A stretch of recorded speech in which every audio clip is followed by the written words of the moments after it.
The Adventures of Sherlock Holmes by Sir Arthur Conan Doyle.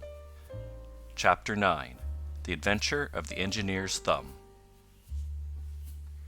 Of all the problems which have been submitted to my friend, Mr. Sherlock Holmes, for solution during the years of our intimacy, there were only two which I was the means of introducing to his notice: that of Mr. Hatherley's thumb, and that of Colonel Warburton's madness.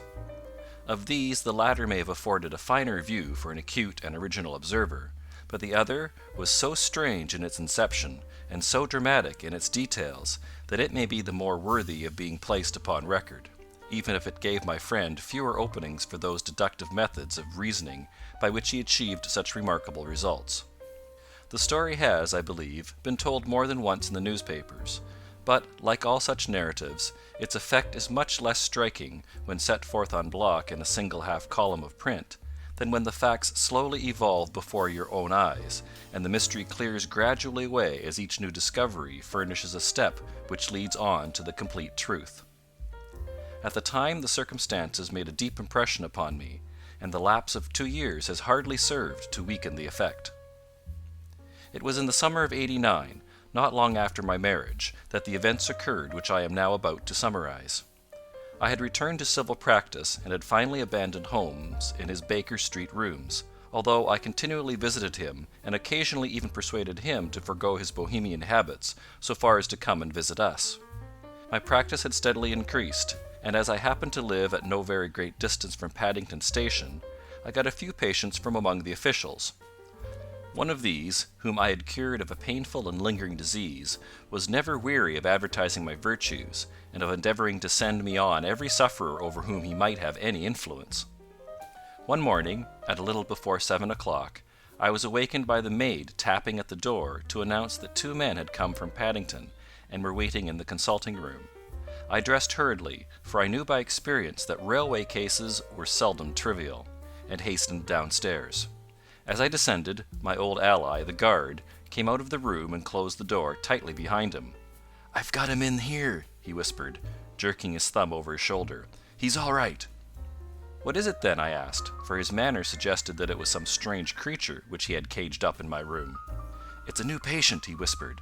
"I thought I'd bring him round myself, then he couldn't slip away. There he is, all safe and sound. I must go now, doctor. I have my duties, just the same as you." And off he went, this trusty tout, without even giving me time to thank him. I entered my consulting room, and found a gentleman seated by the table. He was quietly dressed in a suit of heather tweed, with a soft cloth cap, which he had laid down upon my books. Round one of his hands he had a handkerchief wrapped, which was mottled all over with blood-stains. He was young, not more than 25, I should say, with a strong masculine face. But he was exceedingly pale, and gave me the impression of a man who was suffering from some strong agitation, which it took all his strength of mind to control. "I am sorry to knock you up so early, doctor," he said, "but I have had a very serious accident during the night. I came in by train this morning, and on inquiring at Paddington as to where I might find a doctor, a worthy fellow very kindly escorted me here. I gave the maid a card, but I see that she has left it upon the side table." I took it up and glanced at it. "Mr. Victor Hatherley, Hydraulic Engineer, 16A, Victoria Street, 3rd floor." That was the name, style, and abode of my morning visitor. "I regret that I have kept you waiting," said I, sitting down in my library chair. "You are fresh from a night journey, I understand, which is in itself a monotonous occupation." "Oh, my night could not be called monotonous," said he, and laughed. He laughed very heartily, with a high, ringing note, leaning back in his chair and shaking his sides. All my medical instincts rose up against that laugh. "Stop it!" I cried. "Pull yourself together!" and I poured out some water from a carafe. It was useless, however. He was off in one of those hysterical outbursts which come upon a strong nature when some great crisis is over and gone. Presently he came to himself once more, very weary and pale-looking. "I have been making a fool of myself," he gasped. "Not at all. Drink this." I dashed some brandy into the water, and the colour began to come back to his bloodless cheeks. "That's better," said he. "And now, doctor, perhaps you would kindly attend to my thumb, or rather to the place where my thumb used to be." He unwound the handkerchief and held out his hand. It gave even my hardened nerves a shudder to look at it. There were 4 protruding fingers, and a horrid, red, spongy surface where the thumb should have been. It had been hacked or torn right out from the roots. "Good heavens!" I cried. "This is a terrible injury. It must have bled considerably." "Yes, it did. I fainted when it was done, and I think that I must have been senseless for a long time. When I came to I found that it was still bleeding, so I tied one end of my handkerchief very tightly round the wrist and braced it up with a twig." "Excellent! You should have been a surgeon. It is a question of hydraulics, you see, and came within my own province." "This has been done," said I, examining the wound, "by a very heavy and sharp instrument." "A thing like a cleaver," said he. "An accident, I presume?" "By no means." "What! A murderous attack?" "Very murderous indeed." "You horrify me." I sponged the wound, cleaned it, dressed it, and finally covered it over with cotton wadding and carbolized bandages. He lay back without wincing, though he bit his lip from time to time. "How is that?" I asked when I had finished. "Capital! Between your brandy and your bandage, I feel a new man. I was very weak, but I've had a good deal to go through. Perhaps you had better not speak of the matter. It is evidently trying to your nerves." "Oh no, not now. I shall have to tell my tale to the police, but, between ourselves, if it were not for the convincing evidence of this wound of mine, I should be surprised if they believed my statement, for it is a very extraordinary one, and I have not much in the way of proof with which to back it up. And even if they believe me, the clues which I can give them are so vague that it is a question whether justice will be done." "Ha!" cried I.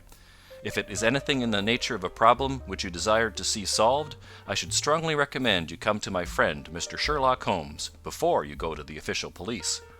"Oh, I have heard of that fellow," answered my visitor, "and I should be very glad if he would take the matter up, though of course I must use the official police as well. Would you give me an introduction to him?" "I'll do better. I'll take you round to him myself." "I should be immensely obliged to you." "We'll call a cab and go together. We shall just be in time to have a little breakfast with him. Do you feel equal to it?" "Yes, I shall not feel easy until I have told my story." "Then my servant will call a cab, and I shall be with you in an instant." I rushed upstairs, explained the matter shortly to my wife, and in 5 minutes was inside a hansom, driving with my new acquaintance to Baker Street. Sherlock Holmes was, as I expected, lounging about his sitting room in his dressing gown, reading the agony column of the Times, and smoking his before-breakfast pipe, which was composed of all the plugs and dottles left from his smokes of the day before, all carefully dried and collected in the corner of the mantelpiece. He received us in his quietly genial fashion, ordered fresh rashers and eggs, and joined us in a hearty meal. When it was concluded, he settled our new acquaintance upon the sofa, placed a pillow beneath his head, and laid a glass of brandy and water within his reach. "It is easy to see that your experience has been no common one, Mr. Hatherley," said he. "Pray lie down there and make yourself absolutely at home. Tell us what you can, but stop when you are tired, and keep up your strength with a little stimulant." "Thank you," said my patient, "but I have felt another man since the doctor bandaged me, and I think that your breakfast has completed the cure. I shall take up as little of your valuable time as possible, so I shall start at once upon my peculiar experiences." Holmes sat in his big armchair with the weary, heavy-lidded expression which veiled his keen and eager nature, while I sat opposite to him, and we listened in silence to the strange story which our visitor detailed to us. "You must know," said he, "that I am an orphan and a bachelor, residing alone in lodgings in London. By profession I am a hydraulic engineer, and I have had considerable experience of my work during the 7 years that I was apprenticed to Venner and Matheson, the well-known firm of Greenwich. 2 years ago, having served my time, and having also come into a fair sum of money through my poor father's death, I determined to start in business for myself, and took professional chambers in Victoria Street. I suppose that everyone finds his first independent start in business a dreary experience. To me it has been exceptionally so. During 2 years I have had 3 consultations and 1 small job, and that is absolutely all that my profession has brought me. My gross takings amount to £27 10 Every day, from 9 in the morning until 4 in the afternoon, I waited in my little den, until at last my heart began to sink, and I came to believe that I should never have any practice at all. Yesterday, however, just as I was thinking of leaving the office, my clerk entered to say there was a gentleman waiting who wished to see me upon business. He brought up a card, too, with the name of Colonel Lysander Stark engraved upon it. Close at his heels came the colonel himself, a man rather over the middle size, but of an exceeding thinness. I do not think that I have ever seen so thin a man. His whole face sharpened away into nose and chin, and the skin of his cheeks was drawn quite tense over his outstanding bones. Yet this emaciation seemed to be his natural habit, and due to no disease, for his eye was bright, his step brisk, and his bearing assured. He was plainly but neatly dressed, and his age, I should judge, would be nearer 40 than 30. "Mr. Hatherley," said he, with something of a German accent, "you have been recommended to me, Mr. Hatherley, as being a man who is not only proficient in his profession, but is also discreet and capable of preserving a secret." I bowed, feeling as flattered as any young man would at such an address. "May I ask who it was who gave me so good a character?" "Well, perhaps it is better that I should not tell you that just at this moment. I have it from the same source that you are both an orphan and a bachelor, and are residing alone in London." "That is quite correct," I answered. "But you'll excuse me if I say that I cannot see how all this bears upon my professional qualifications. I understand that it was on a professional matter that you wished to speak to me." "Undoubtedly so, but you will find that all I say is really to the point. I have a professional commission for you, but absolute secrecy is quite essential. Absolute secrecy, you understand, and of course we may expect that more from a man who is alone than from one who lives in the bosom of his family." "If I promise to keep a secret," said I, "you may absolutely depend upon my doing so." He looked very hard at me as I spoke, and it seemed to me that I had never seen so suspicious and questioning an eye. "Do you promise, then?" he said at last. "Yes, I promise." "Absolute and complete silence before, during, and after? No reference to the matter at all, either in word or writing?" "I have already given you my word." "Very good." He suddenly sprang up, and darting like lightning across the room, he flung open the door. The passage outside was empty. "That's all right," said he, coming back. "I know that clerks are sometimes curious as to their master's affairs. Now we can talk in safety." He drew up his chair very close to mine, and began to stare at me again with the same questioning and thoughtful look. A feeling of repulsion and of something akin to fear had begun to rise within me at the strange antics of this fleshless man. Even my dread of losing a client could not restrain me from showing my impatience. "I beg that you will state your business, sir," said I. "My time is of value." Heaven forgive me for that last sentence, but the words came to my lips. "How would 50 guineas for a night's work suit you?" he asked. "Most admirably." "I say a night's work, but an hour's would be nearer the mark. I simply want your opinion about a hydraulic stamping machine which has got out of gear. If you show us what is wrong, we shall soon set it right ourselves. What do you think of such a commission as that?" "The work appears to be light, and the pay munificent." "Precisely so. We shall want you to come tonight by the last train." "Where to?" "To Ayford, in Berkshire. It is a little place near the borders of Oxfordshire, and within 7 miles of Reading. There is a train from Paddington which would bring you there at about 11:15. "Very good. I shall come down in a carriage to meet you." "There is a drive, then?" "Yes, our little place is quite out in the country. It is a good 7 miles from Ayford station." "Then we can hardly get there before midnight. I suppose there will be no chance of a train back. I should be compelled to stop the night." "Yes, we could easily give you a shakedown." "That is very awkward. Could I not come at some more convenient hour?" "We have judged it best that you should come late. It is to recompense you for any inconvenience that we are paying to you, a young and unknown man, a fee which would buy an opinion from the very heads of your profession. Still, of course, if you would like to draw out of the business, there is plenty of time to do so." I thought of the 50 guineas, and of how very useful they would be to me. "Not at all," said I. "I shall be very happy to accommodate myself to your wishes. I should like, however, to understand a little more clearly what it is that you wish me to do." "Quite so. It is very natural that the pledge of secrecy which we have exacted from you should have aroused your curiosity. I have no wish to commit you to anything without your having it all laid before you. I suppose that we are absolutely safe from eavesdroppers?" "Entirely." "Then the matter stands thus. You are probably aware that Fuller's earth is a valuable product, and that it is only found in 1 or 2 places in England." "I have heard so." "Some little time ago I bought a small place, a very small place, within 10 miles of Reading. I was fortunate enough to discover that there was a deposit of Fuller's earth in one of my fields.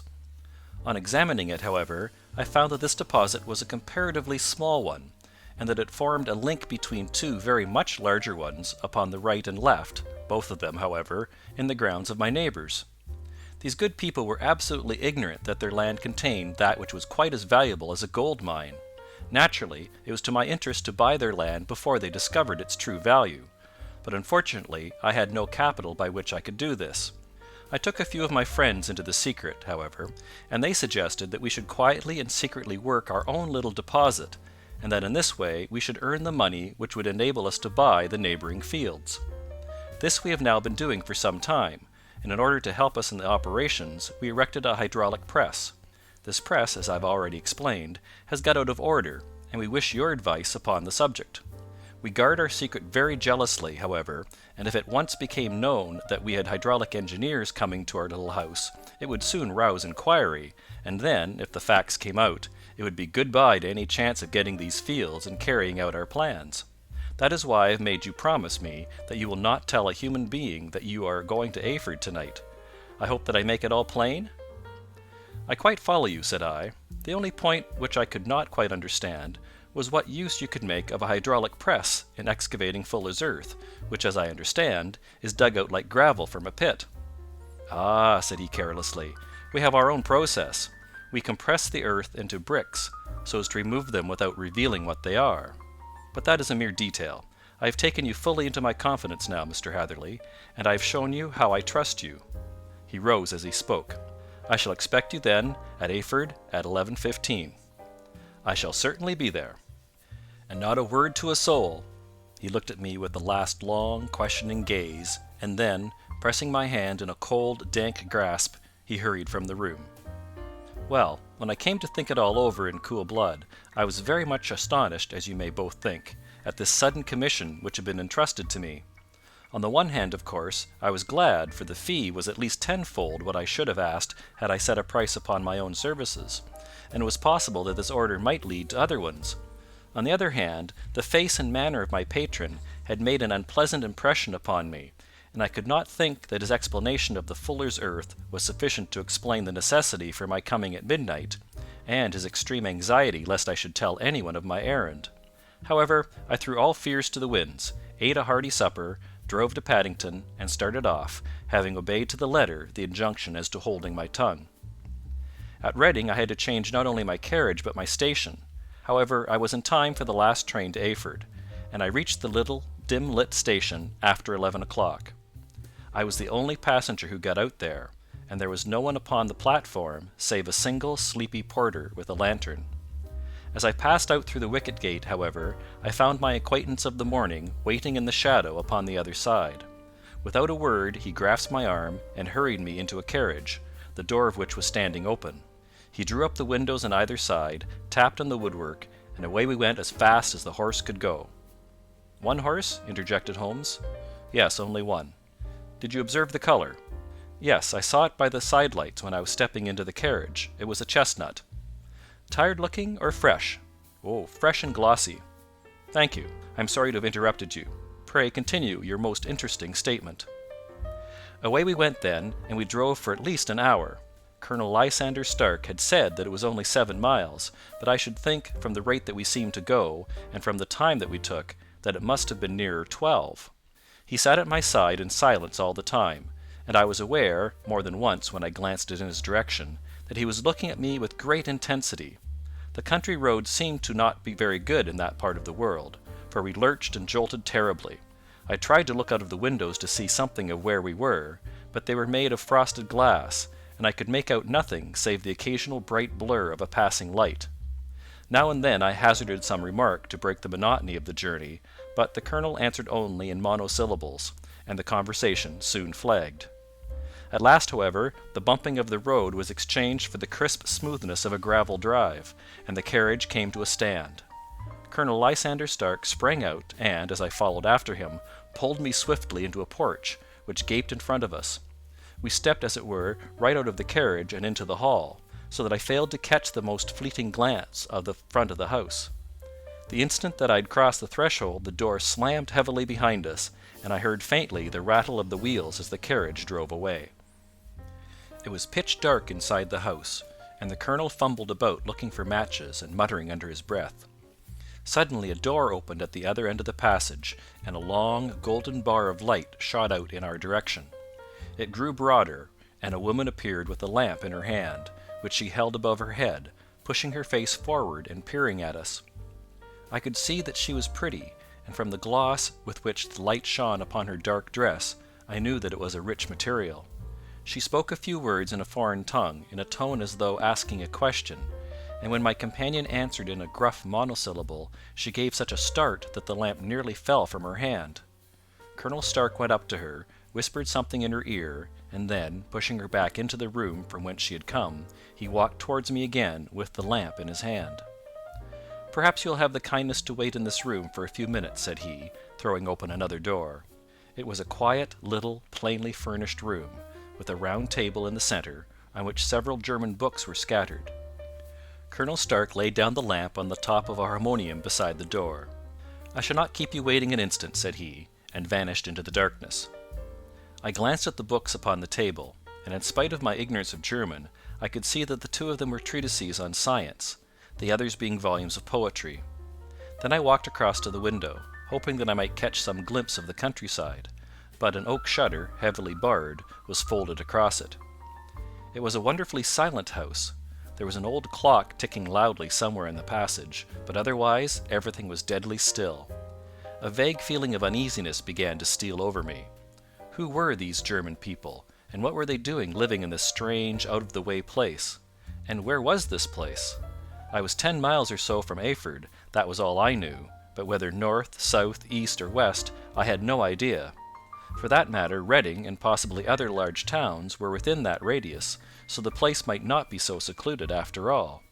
Yet it was quite certain, from the absolute stillness, that we were in the country. I paced up and down the room, humming a tune under my breath to keep up my spirits, and feeling that I was thoroughly earning my 50-guinea fee.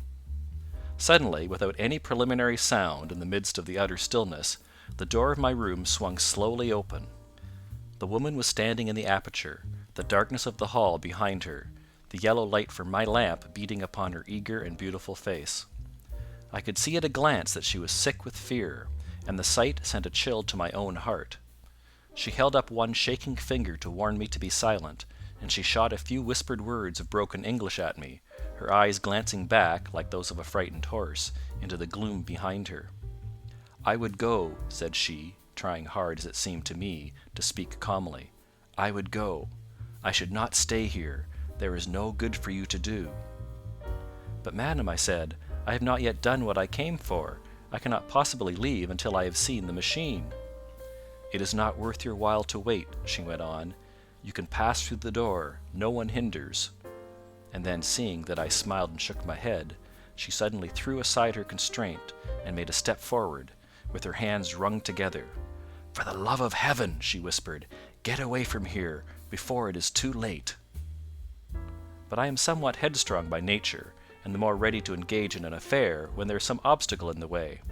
I thought of my 50-guinea fee, of my wearisome journey, and of the unpleasant night which seemed to be before me. Was it all to go for nothing? Why should I slink away without having carried out my commission, and without the payment which was my due? This woman might, for all I knew, be a monomaniac. With a stout bearing, therefore, though her manner had shaken me more than I cared to confess, I still shook my head and declared my intention of remaining where I was. She was about to renew her entreaties when a door slammed overhead, and the sound of several footsteps was heard upon the stairs. She listened for an instant, threw up her hands with a despairing gesture, and vanished as suddenly and as noiselessly as she had come. The newcomers were Colonel Lysander Stark and a short, thick man, with a chinchilla beard growing out of the creases of his double chin, who was introduced to me as Mr. Fergusson. "This is my secretary and manager," said the colonel. "By the way, I was under the impression that I left this door shut just now. I feared that you have felt the draught."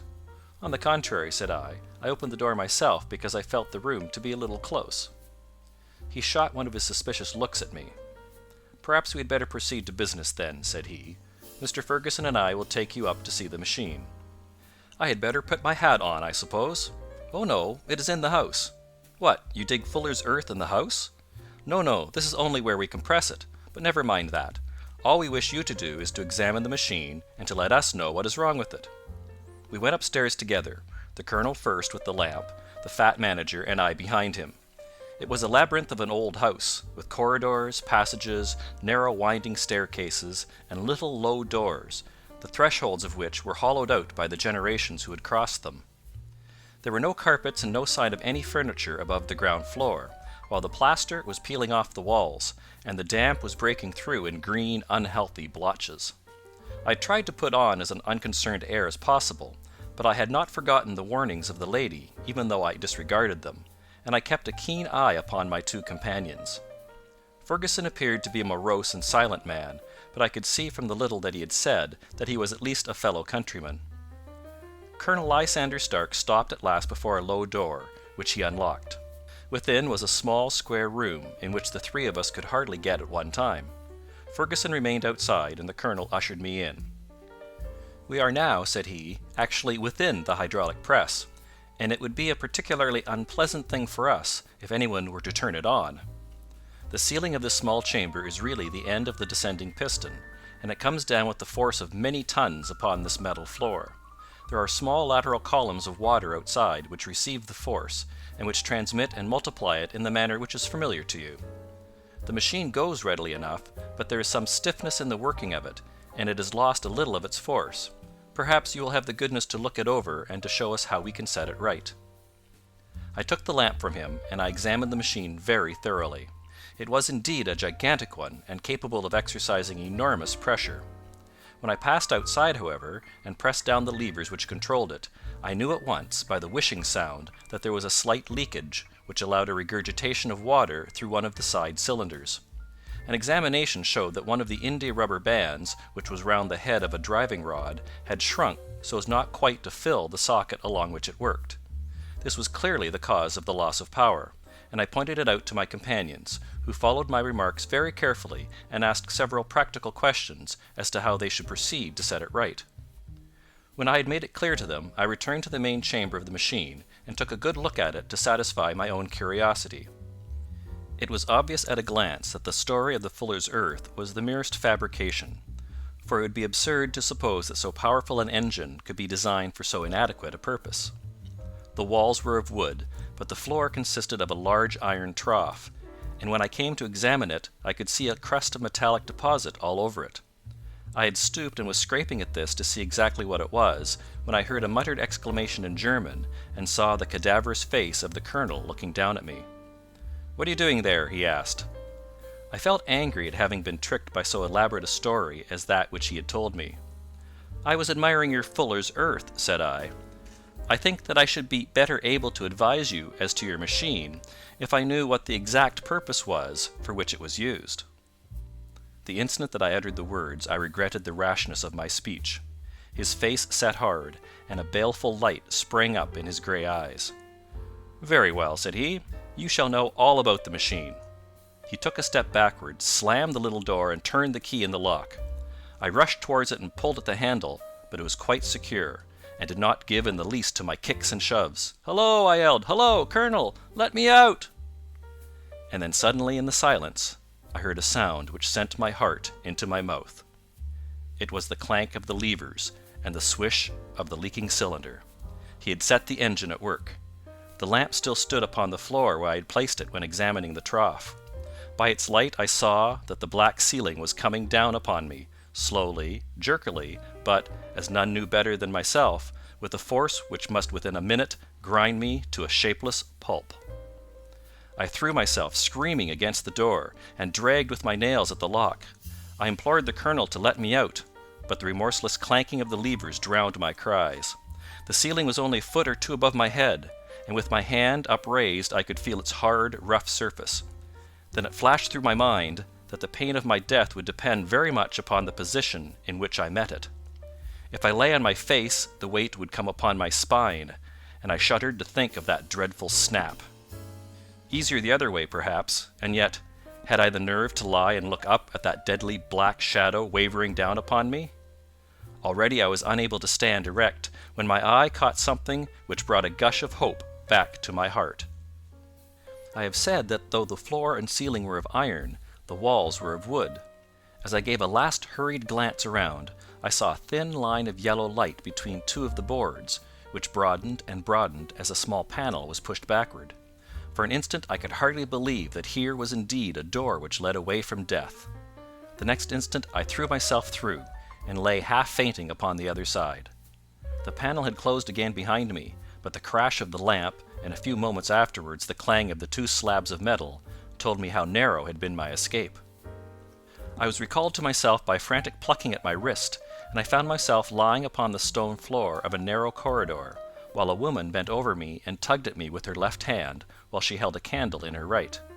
It was the same good friend whose warning I had so foolishly rejected. "Come, come!" she cried breathlessly. "They will be here in a moment. They will see that you are not there. Oh, do not waste the so precious time, but come!"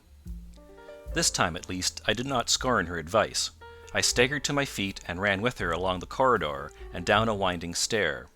The latter led to another broad passage, and just as we reached it we heard the sound of running feet and the shouting of two voices, one answering the other from the floor on which we were, and from the one beneath.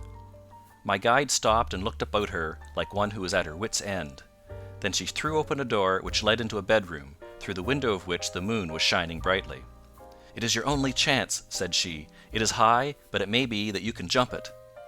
As she spoke, a light sprang into view at the further end of the passage, and I saw the lean figure of Colonel Lysander Stark rushing forward with a lantern in one hand and a weapon like a butcher's cleaver in the other. I rushed across the bedroom, flung open the window, and looked out. How quiet and sweet and wholesome the garden looked in the moonlight, and it could not be more than 30 feet down. I clambered out upon the sill, but I hesitated to jump until I should have heard what passed between my saviour and the ruffian who pursued me. If she were ill used, then at any risks I was determined to go back to her assistance. The thought had hardly flashed through my mind before he was at the door, pushing his way past her, but she threw her arms round him and tried to hold him back. "Fritz, Fritz," she cried in English, "remember your promise after the last time. You said it should not be again. He will be silent. Oh, he'll be silent." "You are mad, Elise," he shouted, struggling to break away from her. "You will be the ruin of us. He has seen too much. Let me pass, I say." He dashed her to one side, and rushing to the window, cut at me with his heavy weapon. I had let myself go, and was hanging by the hands to the sill, when his blow fell. I was conscious of a dull pain, my grip loosened, and I fell into the garden below. I was shaken but not hurt by the fall, so I picked myself up and rushed off among the bushes as hard as I could run, for I understood that I was far from being out of danger yet. Suddenly, however, as I ran, a deadly dizziness and sickness came over me. I glanced down at my hand, which was throbbing painfully, and then, for the first time, saw that my thumb had been cut off and that the blood was pouring from my wound. I endeavoured to tie my handkerchief round it, but there came a sudden buzzing in my ears, and next moment I fell into a dead faint among the rose bushes. How long I remained unconscious I cannot tell. It must have been a very long time, for the moon had sunk and a bright morning was breaking when I came to myself. My clothes were all sodden with dew, and my coat sleeve was drenched with blood from my wounded thumb. The smarting of it recalled in an instant all the particulars of my night's adventure, and I sprang to my feet with the feeling that I might hardly yet be safe from my pursuers. But to my astonishment, when I came to look round me, neither house nor garden were to be seen. I had been lying in an angle of the hedge close by the high road, and just a little lower down was a long building, which proved, upon my approaching it, to be the very station at which I had arrived upon the previous night. Were it not for the ugly wound upon my hand, all that had passed during those dreadful hours might have been an evil dream. Half dazed, I went into the station and asked about the morning train. There would be one to Reading in less than an hour. The same porter was on duty, I found, as had been there when I arrived. I inquired of him whether he had ever heard of Colonel Lysander Stark. The name was strange to him. Had he observed a carriage the night before waiting for me? No, he had not. Was there a police station anywhere near? There was one about 3 miles off. It was too far for me to go, weak and ill as I was. I determined to wait until I got back to town before telling my story to the police. It was a little past 6 when I arrived, so I went first to have my wound dressed, and then the doctor was kind enough to bring me along here. I put the case into your hands and shall do exactly what you advise. We both sat in silence for some little time after listening to this extraordinary narrative. Then Sherlock Holmes pulled down from the shelf one of the ponderous commonplace books in which he placed his cuttings. "Here is an advertisement which will interest you," said he. "It appeared in all the papers about a year ago. Listen to this. Lost on the 9th. Mr. Jeremiah Hayling, aged 26, a hydraulic engineer. Left his lodgings at 10 o'clock at night and has not been heard of since. Was dressed in, etc., etc." Ha! That represents the last time that the colonel needed to have his machine overhauled, I fancy." "Good heavens!" cried my patient. "Then that explains what the girl said."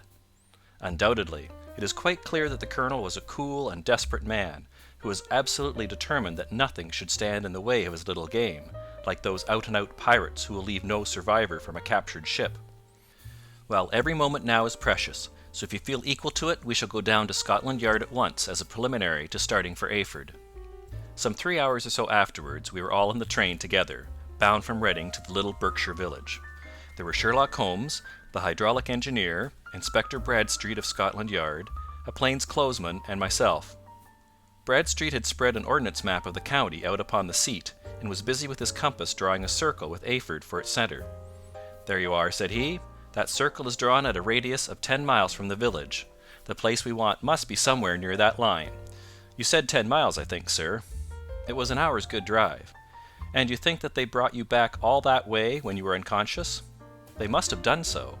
I have a confused memory, too, of having been lifted and conveyed somewhere." "What I cannot understand," said I, "is why they should have spared you when they found you lying fainting in the garden. Perhaps the villain was softened by the woman's entreaties."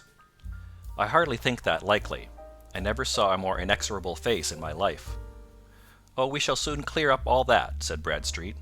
"Well, I have drawn my circle, and I only wish I knew at what point upon it the folk that we are in search of are to be found." "I think I could lay my finger on it," said Holmes quietly. "Really now," cried the inspector, "you have formed your opinion. Come now, we shall see who agrees with you. I say it is south, for the country is more deserted there." "And I say east," said my patient. "I am for west," remarked the plainclothesman. "There are several quiet little villages up there." "And I am for north," said I, "because there are no hills there, and our friend says that he did not notice the carriage go up any." "Come," cried the inspector, laughing, "it's a very pretty diversity of opinion. We have boxed the compass among us. Who do you give your casting vote to?" "You are all wrong." "But we can't all be." "Oh, yes, you can. This is my point." He placed his finger in the centre of the circle. "This is where we shall find them." "But the 12-mile drive?" gasped Hatherley. 6 out and 6 back. Nothing simpler. You say yourself that the horse was fresh and glossy when you got in. How could it be that if it had gone 12 miles over heavy roads?" "Indeed, it is a likely ruse enough," observed Bradstreet thoughtfully. "Of course, there can be no doubt as to the nature of this gang." "None at all," said Holmes. "They are coiners on a large scale, and have used the machine to form the amalgam which has taken the place of silver." "We have known for some time that a clever gang was at work," said the inspector. "They've been turning out half-crowns by the thousand. We even traced them as far as Reading, but could get no farther, for they had covered their traces in a way that showed that they were very old hands. But now, thanks to this lucky chance, I think that we have got them right enough." But the inspector was mistaken, for those criminals were not destined to fall into the hands of justice. As we rolled into Eyford Station, we saw a gigantic column of smoke which streamed up from behind a small clump of trees in the neighbourhood, and hung, like an immense ostrich feather, over the landscape. "A house on fire?" asked Bradstreet, as the train steamed off again on its way. "Yes, sir," said the station master. "When did it break out?" "I hear that it was during the night, sir, but it has got worse, and the whole place is in a blaze." "Whose house is it?" "Dr. Becker's." "Tell me," broke in the engineer, "is Dr. Becker a German, very thin, with a long sharp nose?" The station master laughed heartily. "No, sir, Dr. Becker is an Englishman, and there isn't a man in the parish who has a better lined waistcoat. But he has a gentleman staying with him, a patient, as I understand, who is a foreigner, and he looks as if a little good Berkshire beef would do him no harm." The station master had not finished his speech before we were all hastening in the direction of the fire. The road topped a low hill, and there was a great widespread whitewashed building in front of us, spouting fire at every chink and window, while in the garden in front 3 fire engines were vainly striving to keep the flames under. "That's it!" cried Hatherley, in intense excitement. "There is the gravel drive, and there are the rose bushes where I lay. That second window is the one that I jumped from." "Well, at least," said Holmes, "you have had your revenge upon them.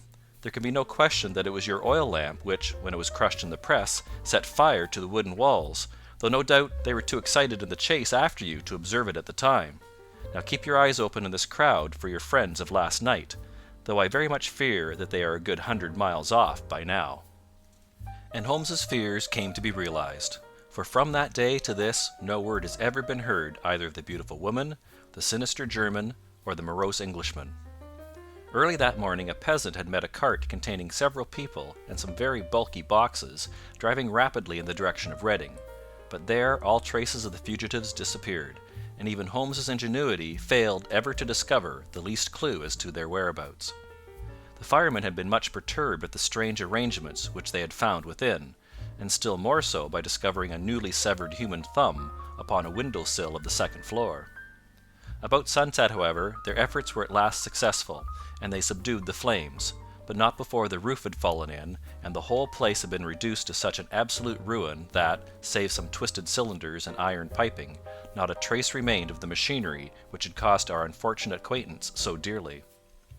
Large masses of nickel and of tin were discovered stored in an outhouse, but no coins were to be found, which may have explained the presence of those bulky boxes which have been already referred to. How our hydraulic engineer had been conveyed from the garden to the spot where he recovered his senses might have remained forever a mystery were it not for the soft mould, which told us a very plain tale. He had evidently been carried down by two persons, one of whom had remarkably small feet and the other unusually large ones. On the whole, it was most probable that the silent Englishman, being less bold or less murderous than his companion, had assisted the woman to bear the unconscious man out of the way of danger. "Well," said our engineer ruefully as we took our seats to return once more to London, "it has been a pretty business for me. I have lost my thumb, and I have lost a 50-guinea fee, and what have I gained?" "Experience," said Holmes, laughing. "Indirectly, it may be of value, you know. You have only to put it into words to gain the reputation of being excellent company for the remainder of your existence." End of chapter 9.